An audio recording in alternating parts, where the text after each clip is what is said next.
Jadi kita naik motor, ada yang naik mobil. Mudah-mudahan ke depan jalannya harus kita perbaiki supaya memberikan pelayanan yang terbaik kepada masyarakat.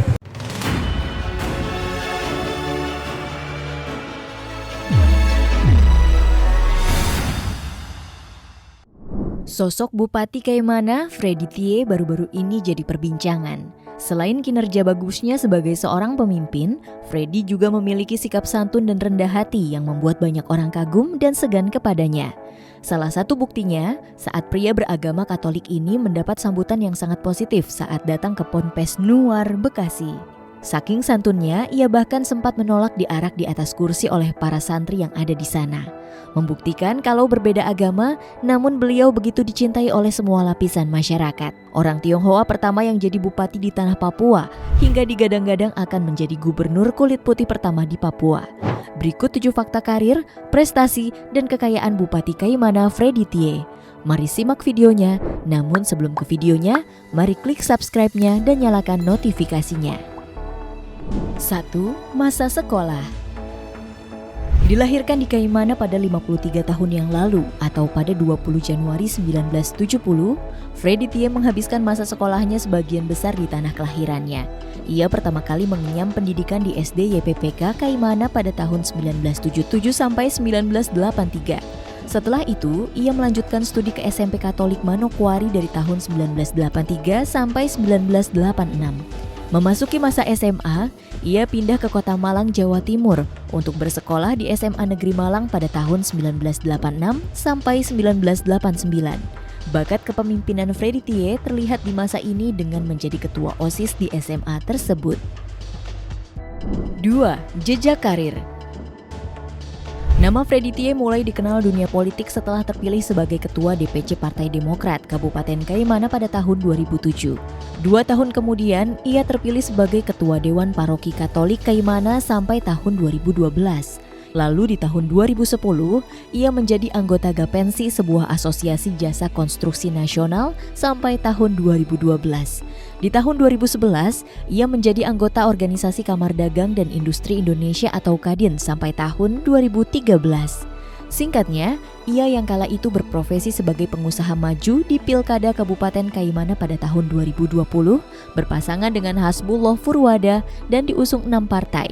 Pasangan ini berhasil meraih suara terbanyak dengan 15.323 suara. Beda 2.445 suara dengan pasangan Rita Teurupun Leonard Syakema yang meraih 12.878 suara. Kemenangan itu membuat Freddy Tie mencatatkan diri sebagai orang Tionghoa pertama yang jadi bupati di tanah Papua. 3. Prestasi. Selama kurang lebih 2 tahun memimpin Kaimana, Freddy Tie sudah menorehkan berbagai prestasi. Yang paling terlihat tentu saja keberhasilannya merangkul umat beragama di Kabupaten Kaimana, baik dari agama Islam, Kristen, Katolik ataupun Buddha. Sehingga tak heran jika Kabupaten Kaimana merupakan salah satu kabupaten dengan toleransi tertinggi di Indonesia. Beralih ke bidang pembangunan, ia berhasil memperluas aliran listrik dan daerah tertinggal, di mana berkat tangan dinginnya sudah ada 36 kampung yang mendapatkan aliran listrik yang memadai. Selain itu, pada tahun 2022, Kominfo membangun 62 tower di Kabupaten Kaimana, membuktikan di masa kepemimpinan Freddy, akses komunikasi masyarakat Kaimana menjadi lebih baik. Terakhir, di bidang pengembangan SDM, ia sukses meningkatkan kinerja para pegawai di lingkungan Pemkab Kaimana yang dibuktikan dengan keberhasilan Kabupaten Kaimana mendapat peringkat ketiga dalam ajang implementasi penerapan manajemen kinerja pemerintah daerah Kabupaten Wilayah Timur tipe besar dari Badan Kepegawaian Nasional atau BKN beberapa bulan yang lalu. 4. Program terbaik. Di bulan September 2022, Freddy Tie menggelontorkan dana hingga 5,1 miliar rupiah untuk 51 RT di Kelurahan Kaimana Kota dan Kelurahan Kroy. Program ini merupakan janji politik yang dulu pernah disampaikannya pada masa kampanye Pilkada Kaimana 2020. Dalam pernyataannya, Freddy berharap dana tersebut bisa digunakan dengan sebenar-benarnya.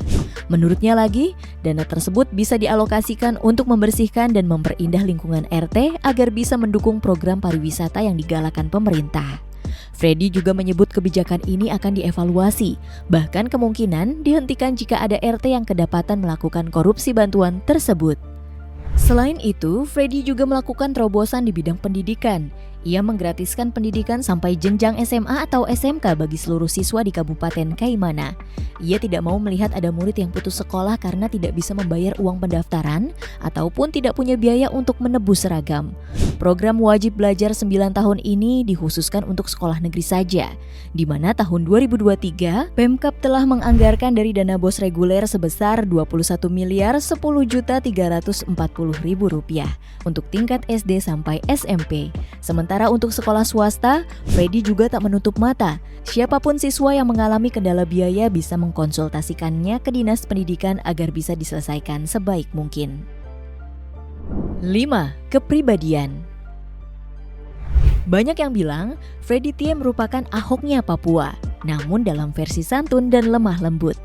Hal itu cukup beralasan, mengingat ia memiliki banyak kesamaan dengan mantan gubernur DKI Jakarta itu. Mulai dari memiliki etos kerja yang tinggi. Lihat saja, ia sering melakukan aksi belusukan ke berbagai daerah. Bahkan saking seriusnya dalam bekerja, tak jarang ia sampai naik perahu agar bisa menjangkau wilayah yang masih terisolir. Selain itu, Freddy juga kerap tampil apa adanya, sama halnya dengan Ahok yang juga terkenal dengan sosoknya yang tak neko-neko alias sederhana. Contohnya saja, Freddy tak malu mengunggah momen saat dirinya makan mie goreng di emperan toko di kota Kediri.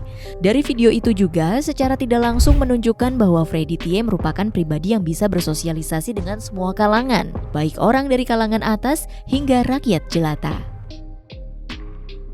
6. Keluarga. Freddy Tie memiliki seorang istri cantik bernama Ernawati Tie.